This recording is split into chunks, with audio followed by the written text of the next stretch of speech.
You know, you might think this is crazy, but I haven't got a clue what to say. I just know that I'm feeling so full of so much, so many things rumbling around in there. I thought maybe I'd turn the video camera on and see what came out.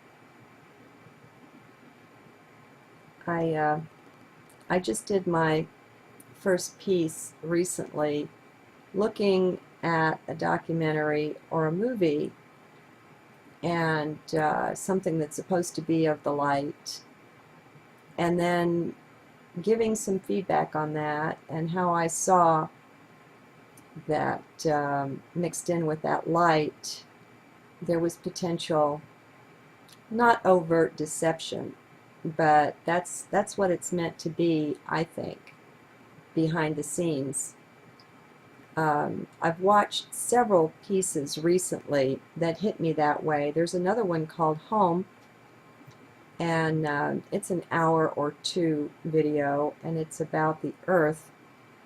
And you'd think it was wonderful, it's about ecology and all that, but, and it's very, very well done.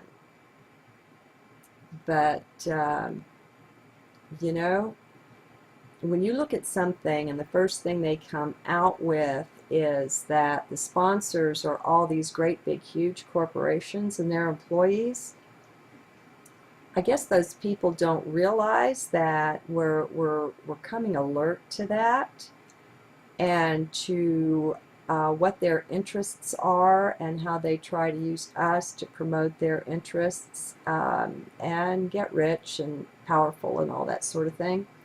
So to me, right up front, that says caution, look out. You know, look for the underlayment, what's beneath the storyline that we're being fed.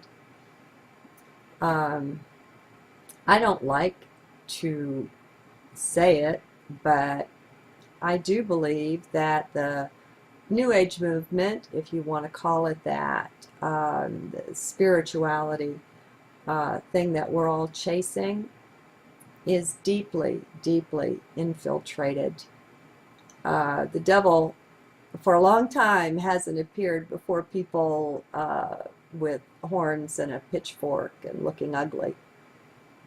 Screw tape letters written in the last century, or shoot, the one before, I don't remember, C.S. Lewis anyway, was a real good expose of what some call it the serpent mind, the Luciferian mind is like, and how it works from behind the scenes through seemingly innocent things. And so the ones that are vulnerable to this, it's not everyone. I don't believe that people in heart are or can be vulnerable to these things. But to the extent that we place reliance on mind, certainly to the extent that we identify with and as the mind, then we're fair game, because mind cannot tell the difference. Mind wants to organize things, look for lists, and if someone is speaking out for the light, well, you know, there's something in us that wants to trust that. We want to just go along. But that's like the groups of ETs that want to prepare us to take us off planet. They try to stir up fear that some kind of global Armageddon is coming and Earth changes and everything's going to be chaos and a lot of lives are going to be lost, but they'll be there to rescue you. And they've got this wonderful planet somewhere all set up where that'll be the new heaven. And we'll all live there happily together ever after. Well, dear ones, I would gently suggest don't buy into that. back off a good 10 or 12 steps instead of just 2 or 3, and look and see what's under there. What is the motivation that's acting?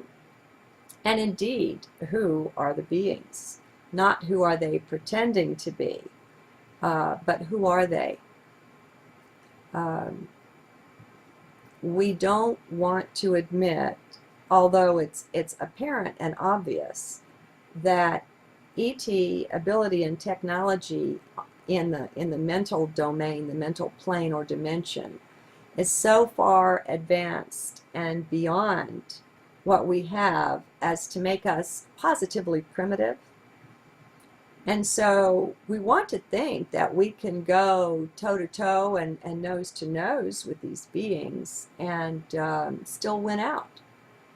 And, well, that's fine. We can, but not in the realm of the mind. I just think that's patently foolish to think along those lines.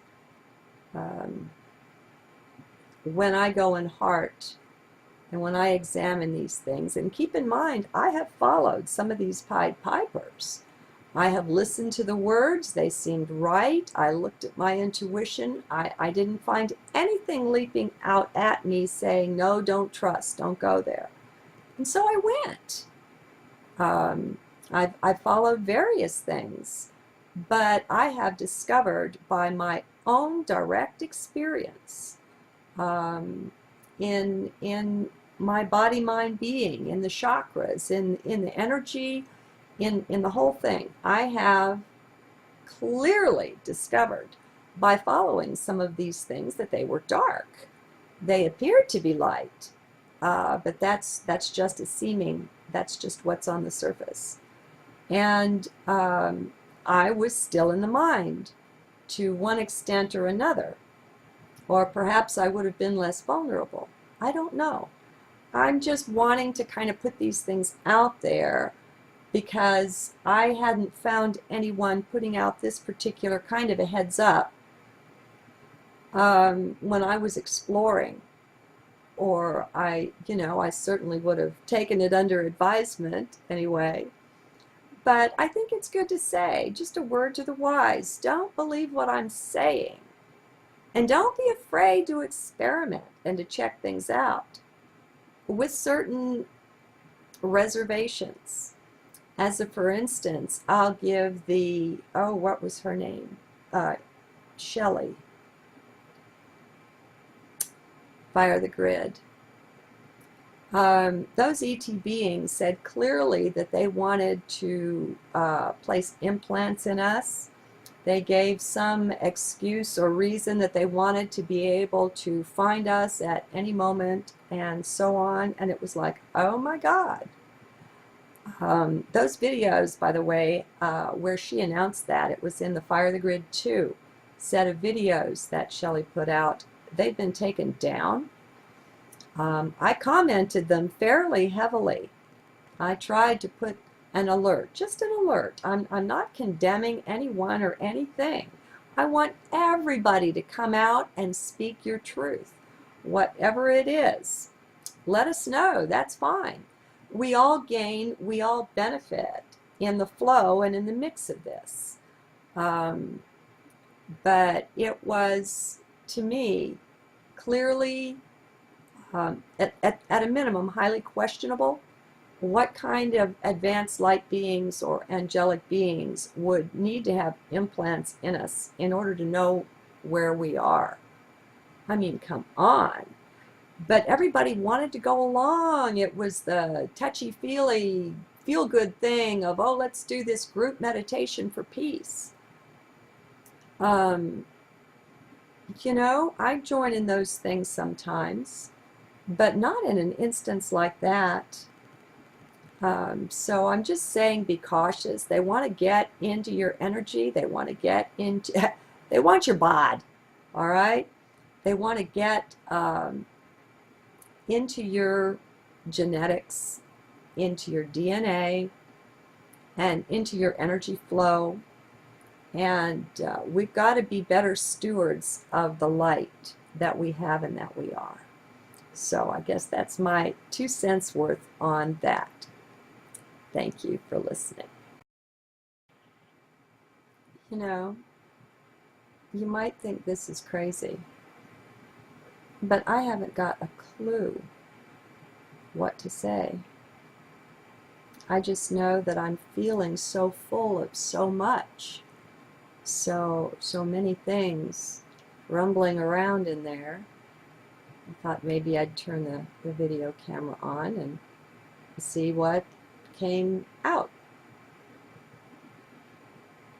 I just did my first piece recently with that light.